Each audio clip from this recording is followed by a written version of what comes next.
हाँ, तो प्रिय विद्यार्थियों, जो इस सत्र में कक्षा 5 में अध्ययनरत हैं, उन विद्यार्थियों को मैं बताना चाहता हूं कि नवोदय विद्यालय प्रवेश परीक्षा और सैनिक स्कूल प्रवेश परीक्षा का एग्जाम दे सकते हैं, जो एज ग्रुप 10 और 12 के बीच में आते हैं। यानी 10 से तो छोटा नहीं होना चाहिए, 12 से बड़ा नहीं होना चाहिए उम्र, वो नवोदय विद्यालय और सैनिक स्कूल का एग्जाम दे सकते हैं। तो मैं आपको इसमें बता दूं, पूरे पेपर में नवोदय विद्यालय वाले पेपर में 40% तो आते हैं मेंटल एबिलिटी के, मानसिक योग्यता के, कुल 80% आते हैं, उसमें से 20 गणित के आते हैं और 20 के 20% है वो हिंदी के आते हैं। और हिंदी में प्रश्न इस तरह के पूछे जाते हैं कि 4 अनुच्छेद आते हैं, उसमें 4 अनुच्छेद में हर अनुच्छेद में 5 प्रश्न पूछे जाते हैं। इसका मतलब 5 चौक 20 हो गए, 4 अनुच्छेद और प्रत्येक अनुच्छेद में 5 प्रश्न, तो टोटल 20 प्रश्न हो गए। अब इसमें किस तरह के अनुच्छेद आते हैं वो मैं आपको दिखाना चाहता हूं, और इसको किस तरह से प्रश्न खोजने चाहिए, प्रश्नों का उत्तर कैसे खोजना चाहिए। कुछ प्रश्न व्याकरण से संबंधित भी आ जाते हैं, जैसे कोई संज्ञा सर्वनाम या विशेषण पूछ लिया, या कोई पर्यायवाची शब्द पूछ लिया, या विलोम शब्द पूछ लिया, या किसी शब्द का कोई अर्थ पूछ लिया। इस तरह के प्रश्न भी इस अनुच्छेद में ही पूछे जाते हैं। तो चलिए अपन अध्ययन करते हैं नवोदय विद्यालय प्रवेश परीक्षा में अनुच्छेद किस तरह से आते हैं, उनका आंसर कैसे खोजना चाहिए, किस तरह से पैसेज को पढ़ना चाहिए। तो अपन स्टार्ट करते हैं। चलिए इस पैसेज को देखिए आप अच्छी तरह से, पहले तो पैसेज को पढ़ना चाहिए। वैज्ञानिकों और शिक्षकों का मानना है कि मोबाइल फोन का अत्यधिक उपयोग हमारे स्वास्थ्य और जीवन शैली पर नकारात्मक प्रभाव डालता है, ऐसा वैज्ञानिकों और शिक्षकों का मानना है। आजकल अधिकांश लोग प्रतिदिन कई घंटे मोबाइल का उपयोग करते हैं। लगातार स्क्रीन देखने से आंखों में जलन, थकान और दृष्टि संबंधी समस्याएं उत्पन्न हो सकती हैं। बच्चों और किशोरों पर इसका प्रभाव अधिक पड़ता है, क्योंकि वे पढ़ाई के साथ साथ मनोरंजन के लिए भी मोबाइल का उपयोग करते हैं। मोबाइल की लत के कारण उनका ध्यान पढ़ाई से हटने लगता है और एकाग्रता में कमी आने लगती है। लंबे समय तक मोबाइल का उपयोग करने से शारीरिक और मानसिक दोनों प्रकार की समस्याएं उत्पन्न हो सकती हैं। देर रात तक मोबाइल चलाने से नींद प्रभावित होती है और व्यक्ति दिन भर थकान महसूस करता है। लगातार गर्दन झुकाकर मोबाइल देखने से गर्दन और पीठ में दर्द हो सकता है। सोशल मीडिया पर अधिक समय बिताने से तनाव और चिंता भी बढ़ सकती है। इसलिए मोबाइल का उपयोग आवश्यकता के अनुसार और सीमित समय के लिए ही करना चाहिए। यह बताया गया है आज की मोबाइल को ज्यादा देर तक देखने से क्या नुकसान हो सकता है, इसलिए मोबाइल को सीमित समय, जितनी आवश्यकता हो उतनी देर ही देखना चाहिए। इसके कुप्रभाव भी हैं, इसलिए मोबाइल का जहां तक आपको जरूरत है उतना ही उपयोग करना चाहिए। इससे संबंधित मतलब ये पैसेज है। पैसेज को एक बार समझ में नहीं है तो 2 बार पढ़ लेना चाहिए जल्दी जल्दी, ताकि पता चल जाए कि किसके बारे में है ये। जैसे वैज्ञानिकों और शिक्षकों का मानना है कि मोबाइल फोन का अत्यधिक उपयोग हमारे स्वास्थ्य और जीवन शैली पर नकारात्मक प्रभाव डालता है। आजकल अधिकांश लोग प्रतिदिन कई घंटे मोबाइल का उपयोग करते हैं। लगातार स्क्रीन देखने से आंखों में जलन, थकान और दृष्टि संबंधी समस्याएं उत्पन्न हो सकती हैं। बच्चों और किशोरों पर इसका प्रभाव अधिक पड़ता है, क्योंकि वे पढ़ाई के साथ साथ मनोरंजन के लिए भी मोबाइल का उपयोग करते हैं। मोबाइल की लत के कारण उनका ध्यान पढ़ाई से हटने लगता है और एकाग्रता में कमी आने लगती है। लंबे समय तक मोबाइल का उपयोग करने से शारीरिक और मानसिक दोनों प्रकार की समस्याएं उत्पन्न हो सकती हैं। देर रात तक मोबाइल चलाने से नींद प्रभावित होती है और व्यक्ति दिन भर थकान महसूस करता है। लगातार गर्दन झुकाकर मोबाइल देखने से गर्दन और पीठ में दर्द हो सकता है। सोशल मीडिया पर अधिक समय बिताने से तनाव और चिंता भी बढ़ सकती है। इसलिए मोबाइल का उपयोग आवश्यकता के अनुसार और सीमित समय के लिए ही करना चाहिए। अब प्रश्न देखिए इसमें और किस तरह से प्रश्न खोजे जाते हैं। मोबाइल का अत्यधिक उपयोग किस पर नकारात्मक प्रभाव डालता है? देखिए, केवल पढ़ाई पर, स्वास्थ्य और जीवन शैली पर, केवल खेल कूद पर, केवल मनोरंजन पर। तो मोबाइल का अत्यधिक उपयोग है वो किस पर नकारात्मक प्रभाव डालता है?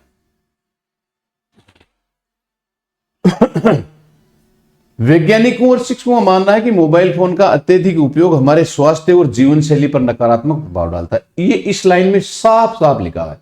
वैज्ञानिकों और शिक्षकों का मानना है कि मोबाइल फोन का अत्यधिक उपयोग हमारे स्वास्थ्य और जीवन शैली पर नकारात्मक प्रभाव डालता है। ये दूसरी लाइन में साफ साफ लिखा हुआ है। तो मोबाइल का अत्यधिक उपयोग किस पर नकारात्मक प्रभाव डालता है? स्वास्थ्य और जीवन शैली पर। तो कौन सा ऑप्शन सही हुआ? ऑप्शनों को चारों को अच्छी तरह से पढ़ना चाहिए। देखो, केवल पढ़ाई पर, स्वास्थ्य और जीवन शैली पर, केवल खेल कूद पर, केवल तो स्वास्थ्य और जीवन शैली पर ये देखो साफ नकारात्मक प्रभाव डालता है। आ गया प्रश्न का उत्तर? इस तरह से खोजते हैं पैसेज में। अगला क्वेश्चन देखिए, लगातार स्क्रीन देखने से क्या समस्या हो सकती है? सुनने की क्षमता बढ़ना, आंखों में जलन और थकान, ऊंचाई बढ़ना, भूख बढ़ना। अब आप देखिए, लगातार स्क्रीन अपन देखेंगे तो क्या समस्या हो सकती है? देखिए, लगातार स्क्रीन देखने से आंखों में जलन, थकान और दृष्टि संबंधी समस्याएं उत्पन्न हो सकती हैं। यह साफ साफ इसमें लिखा हुआ है। तो लगातार स्क्रीन देखने से सुनने की क्षमता बढ़ना, ये कोई मतलब नहीं इसका। ऊंचाई बढ़ना, भूख बढ़ना, ये है नहीं। तो साफ लिखा हुआ है आंखों में जलन और थकान। वो देखिए वहां आंखों में जलन और थकान, ये मतलब समस्या हो सकती है लगातार स्क्रीन देखने से।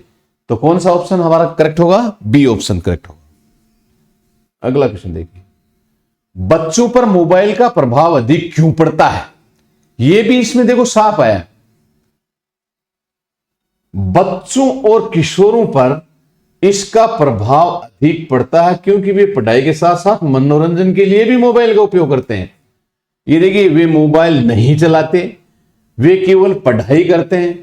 वे पढ़ाई और मनोरंजन दोनों के लिए मोबाइल का उपयोग करते हैं, इसलिए बच्चों पर मोबाइल का प्रभाव अधिक पड़ता है। ये साफ लिखा है देखो, बच्चों और किशोरों पर इसका प्रभाव अधिक पड़ता है क्योंकि वे पढ़ाई के साथ साथ मनोरंजन के लिए भी मोबाइल का उपयोग करते हैं। वे पढ़ाई के और मनोरंजन दोनों के लिए मोबाइल का उपयोग करते हैं, इसलिए बच्चों पर इसका अधिक प्रभाव पड़ता है। है समझ में? अगला क्वेश्चन देखिए, देर रात तक मोबाइल चलाने से क्या प्रभावित होता है? देखिए साफ लिखा हुआ है, देर रात तक मोबाइल चलाने से नींद प्रभावित होती है। ये देखिए इसमें साफ लिखा हुआ है, इस तरह से खोदना चाहिए प्रश्न। देर रात तक मोबाइल चलाने से क्या प्रभावित होती है? न तो भोजन होता, न खेल, न मित्रता। क्या प्रभावित होती है? नींद। नींद प्रभावित हो जाती है देर रात तक चलाते, फिर नींद नहीं आती अच्छी तरह से, तो वो देर रात तक मोबाइल चलाने से नींद प्रभावित होगी। अगला क्वेश्चन देखिए, लेखक के अनुसार मोबाइल का उपयोग कैसे करना चाहिए? अब इस प्रश्न का उत्तर आप कमेंट में देंगे, सोच समझकर और पैसेज को अच्छी तरह से पढ़कर। लेखक के अनुसार मोबाइल का उपयोग कैसे करना चाहिए? पूरे दिन करना चाहिए या बिल्कुल नहीं करना चाहिए? आवश्यकता अनुसार सीमित समय के लिए करना चाहिए या केवल रात में करना चाहिए? तो अब जो पैसेज में बात आई है उसको आप पढ़कर इसका कमेंट में आंसर देंगे कि इसका आंसर ये होगा। अब आपका राइट है या नहीं वो हम देखते हैं। इसका उत्तर आप कमेंट बॉक्स में दीजिए। आप दूसरा पैसेज देखिए। अब ये दूसरा पैसेज है, चिकित्सकों और स्वास्थ्य विशेषज्ञों के अनुसार फास्ट फूड का अत्यधिक सेवन हमारे स्वास्थ्य के लिए हानिकारक हो सकता है। किसके अनुसार? चिकित्सकों और स्वास्थ्य जो विशेषज्ञ हैं उसके अनुसार फास्ट फूड का अत्यधिक सेवन हमारे स्वास्थ्य के लिए हानिकारक हो सकता है। आजकल बच्चे और युवा पिज्जा, बर्गर, नूडल्स तथा अन्य जंक फूड खाना अधिक पसंद करते हैं। आजकल के जो बच्चे और युवा हैं वो पिज्जा, बर्गर, नूडल्स तथा अन्य जंक फूड खाना अधिक पसंद करते हैं। इन खाद्य पदार्थों में पोषक तत्व कम और वसा तथा नमक की मात्रा अधिक होती है। इसमें पोषक तत्व तो होते हैं कम और वसा तथा नमक की मात्रा अधिक होती है। नियमित रूप से फास्ट फूड खाने से शरीर को आवश्यक पोषण नहीं मिल पाता। इसके कारण मोटापा, कमजोरी और अन्य स्वास्थ्य संबंधी समस्याएं उत्पन्न हो सकती हैं। लगातार फास्ट फूड का सेवन करने से पाचन तंत्र पर भी बुरा प्रभाव पड़ता है। ऐसे भोजन से पेट संबंधी परेशानियां बढ़ सकती हैं और शरीर की रोग प्रतिरोधक क्षमता कम हो सकती है। बच्चों में इसकी आदत लग जाने पर वे पौष्टिक भोजन से दूर होने लगते हैं। स्वास्थ्य विशेषज्ञ संतुलित आहार, ताजे फल और हरी सब्जियों के सेवन पर बल देते हैं। स्वस्थ रहने के लिए फास्ट फूड का सेवन सीमित मात्रा में करना चाहिए। थोड़ा सा दबुए ऊपर हुआ है कि एक लाइन, फास्ट फूड का सेवन सीमित मात्रा में, स्वस्थ जीवन के लिए फास्ट फूड का सेवन सीमित मात्रा में करना चाहिए। अब देखिए, इस पैसेज को इस तरह से पढ़ लेना चाहिए। अगर पैसेज एक बार में अच्छी तरह से समझ में नहीं आया है तो जल्दी जल्दी 2 बार पढ़ लेना चाहिए। जैसे चिकित्सकों और स्वास्थ्य विशेषज्ञों के अनुसार फास्ट फूड का अत्यधिक सेवन हमारे स्वास्थ्य के लिए हानिकारक हो सकता है। इसका मतलब हमें इस तरह से पढ़ने से पता चल जाता है कि इस पैसेज के अंदर फास्ट फूड के बारे में बताया गया है कि ये कैसे हानिकारक है, इससे क्या कुप्रभाव पड़ता है, इससे मतलब क्या तो मिलता है और क्या नुकसान होता है। तो आजकल बच्चे और युवा पिज्जा, बर्गर, नूडल्स तथा अन्य जंक फूड खाना अधिक पसंद करते हैं। इन खाद्य पदार्थों में पोषक तत्व तो होता है कम और वसा तथा नमक की मात्रा अधिक होती है और नियमित रूप से फास्ट फूड खाने से शरीर को आवश्यक पोषण नहीं मिल पाता। इसके कारण मोटापा, कमजोरी और अन्य स्वास्थ्य संबंधी समस्याएं उत्पन्न हो सकती हैं। लगातार फास्ट फूड का सेवन करने से पाचन तंत्र पर भी बुरा प्रभाव पड़ता है। ऐसे भोजन से पेट संबंधी परेशानियां बढ़ सकती हैं और शरीर की रोग प्रतिरोधक क्षमता कम हो सकती है। बच्चों में इसकी आदत लग जाने पर वे पौष्टिक भोजन से दूर होने लगते हैं। स्वास्थ्य विशेषज्ञ संतुलित आहार, ताजे फल और हरी सब्जियों के सेवन पर बल देते हैं। स्वस्थ जीवन के लिए फास्ट फूड का सेवन सीमित मात्रा में करना चाहिए। तो इसमें अब फास्ट फूड का जो कुप्रभाव है इसके बारे में मतलब इस पैसेज में ये प्रकाश डाला गया है। अब इनमें प्रश्न देखिए, फास्ट फूड का अत्यधिक सेवन किसके लिए हानिकारक हो सकता है? यानी फास्ट फूड का अत्यधिक सेवन करने से किसके लिए हानिकारक हो सकता है? स्वास्थ्य के लिए, शिक्षा के लिए, खेल के लिए, यात्रा के लिए। तो अब आपको चिकित्सकों और स्वास्थ्य विशेषज्ञों के अनुसार फास्ट फूड का अत्यधिक सेवन करने से स्वास्थ्य के लिए हानिकारक हो सकता है। वो शिक्षा के लिए नहीं, खेल के लिए नहीं, यात्रा के लिए नहीं, किसके? स्वास्थ्य के लिए वो हानिकारक हो सकता है। वहां अच्छी तरह से लिखा हुआ है कि नहीं लिखा हुआ है? इस तरह से प्रश्न खोजे जाते हैं। अगला क्वेश्चन देखिए, फास्ट फूड में किसकी मात्रा अधिक होती है? अब इसमें साफ लिखा हुआ है फास्ट फूड में किसकी मात्रा अधिक होती है। देखिए, इन खाद्य पदार्थों में पोषक तत्व तो कम और वसा तथा नमक की मात्रा अधिक होती है।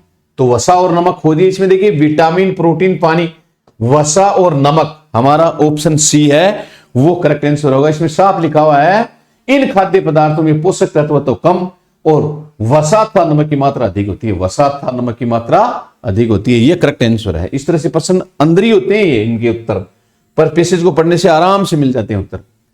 नियमित रूप से फास्ट फूड खाने से क्या हो सकता है? देखिए, नियमित रूप से अगर आप इनका उपयोग करते हैं तो इस क्या प्रभाव पड़ता है? नियमित रूप से फास्ट फूड खाने से शरीर को आवश्यक पोषण नहीं मिल पाता। इसके कारण मोटापा, कमजोरी, अन्य स्वास्थ्य संबंधी समस्याएं उत्पन्न हो सकती हैं। देखिए, शरीर को पूरा पोषण मिलता है, यह बात इसमें तो नहीं है। मोटापा और स्वास्थ्य समस्याएं उत्पन्न हो सकती हैं। ऊंचाई तेजी से बढ़ती है, दृष्टि तेज होती है। तो देखिए, इसमें क्या लिखा हुआ है? नियमित रूप से फास्ट फूड खाने से शरीर को आवश्यक पोषण नहीं मिल पाता है। इसके कारण मोटापा, कमजोरी और अन्य स्वास्थ्य संबंधी समस्याएं उत्पन्न हो सकती हैं। तो इसमें मोटापा और स्वास्थ्य संबंधी समस्याएं उत्पन्न हो सकती हैं, यह हमारा करेक्ट आंसर होगा। इसमें साफ लिखा हुआ है नियमित रूप से फास्ट फूड खाने से क्या हो सकता है? मोटापा और स्वास्थ्य संबंधी समस्याएं उत्पन्न हो सकती हैं। साफ लिखा हुआ है। इस तरह से प्रश्न खोजने चाहिए, पैसेज में देखना चाहिए कहां लिखा हुआ है। आप देखो, चौथा प्रश्न है, फास्ट फूड का अधिक सेवन किस तंत्र पर बुरा प्रभाव डालता है? यह भी इसमें साफ लिखा हुआ है। फास्ट फूड, देखिए लगातार फास्ट फूड का सेवन करने से पाचन तंत्र पर भी पूरा प्रभाव पड़ता है। तो फास्ट फूड का अधिक सेवन किस तंत्र पर बुरा प्रभाव डालता है? परिवहन तंत्र, पाचन तंत्र, संचार तंत्र, शिक्षा तंत्र। तो ये क्या है? पाचन तंत्र पर प्रभाव बुरा पड़ता है। साफ लिखा हुआ है कि नहीं लिखा हुआ? तो हमारा करेक्ट आंसर क्या हुआ? पाचन तंत्र पर। पैसेज को अच्छी तरह से पढ़ के उसमें आराम से 2 बार पढ़ते ही हमें पता चलता था कौन सी लाइन कहां है, तो इसका वहां उत्तर मिल जाता है। अगला क्वेश्चन देखिए, स्वस्थ जीवन के लिए क्या करना चाहिए? अब देखिए, स्वस्थ जीवन के लिए हमें क्या करना चाहिए? केवल फास्ट फूड खाना चाहिए, भोजन छोड़ देना चाहिए, फास्ट फूड का सेवन सीमित मात्रा में करना चाहिए, केवल मिठाइयां खानी चाहिए? इस प्रश्न का उत्तर आप अपने कमेंट बॉक्स में हमें देकर अनुग्रहित करेंगे। आप इसका उत्तर हमें कमेंट बॉक्स में देंगे, इनमें से कौन सा आंसर सही है, ताकि पता चले कि आपको कुछ समझ में आ रहा है कि नहीं आ रहा है। पैसेज में से उत्तर देखना आपको आ रहा है कि नहीं आ रहा है। अच्छी तरह से आप इसको पढ़ेंगे और इसका उत्तर देंगे। इस तरह से प्रत्येक जो अनुच्छेद है उसमें से 5 प्रश्न पूछे जाते हैं, और हर परीक्षा में ये हर साल मतलब 4 अनुच्छेद आएंगे, और हर अनुच्छेद में से आपको 5 प्रश्न पूछे जाएंगे, और इन प्रश्नों का उत्तर पैसेज में ही आपको मिल जाता है। इस तरह से पढ़कर इस तरह से मतलब उत्तर देने होते हैं। तो आपके मैं सोचता हूं, समय आशा करता हूं कि आपको अच्छी तरह से ये समझ में आए होंगे कि इसमें पैसेज में हम कैसे उत्तर खोजते हैं। थैंक यू, धन्यवाद।